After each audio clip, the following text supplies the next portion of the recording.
আপোনাৰ দিনৰ আৰম্ভণি যদি থাইৰয়েড টেবলেট লিভোথাইৰক্সিন টেবলেটেদি ষ্টাৰ্ট হয় তেন্তে ভিডিঅ'টো আপোনাৰ কাৰণে যদি আপুনি 50 মাইক্ৰোগ্ৰাম 75 মাইক্ৰোগ্ৰাম 100 মাইক্ৰোগ্ৰাম বা তাতকৈও বেছি লৈ আছে বা আৰম্ভ কৰিছে ধৰক 25 দিয়ে কিন্তু এটা যদি স্লোলি প্ৰগ্ৰেছ কৰি কৰি যদি 50 75 100 তাৰ মোৰ দেন দ্যাট হয়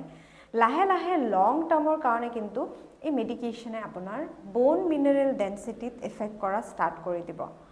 সো আপুনি কি মেডিকেশ্যন বন্ধ কৰিব লাগে যে মই মেডিসিন নাখাও কাৰণ এটো মোৰ ক্ষতি কৰিব এয়া নহয় কিন্তু যদি আপুনি নিজৰ লাইফষ্টাইলত কাম নকৰে আপোনাৰ খানা পিনা আপোনাৰ মুভমেন্ট স্ট্ৰেছ মেনেজমেন্ট স্লিপ একিটা বস্তু যদি আপুনি মেনেজমেন্ট কৰিব উইলিংনেছ নহয় তেন্তে কিন্তু এই মেডিকেশ্যন লং টাৰ্মৰ কাৰণে আপোনাক বহুতখিনি সাইড ইফেক্ট দিব পাৰে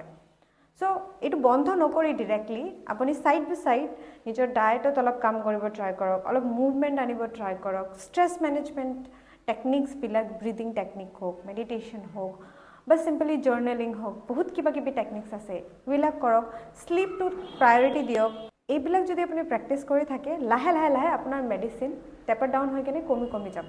আৰু আপুনি সাইড ইফেক্ট খিনি মেনেজ কৰিব পাৰিব এইকাৰণে এইবিলাক মেডিসিন কেতিয়াও ডিপেন্ডেন্ট হোৱাৰ কাৰণে বনোৱা নাছিল জাস্ট সাপোৰ্ট দিয়াৰ কাৰণে বাট আমি এই সাপোৰ্টকে মেইন বনাই কেনে নিজৰ কামখিনি নকৰো তেন্তে সাইড ইফেক্ট পাবই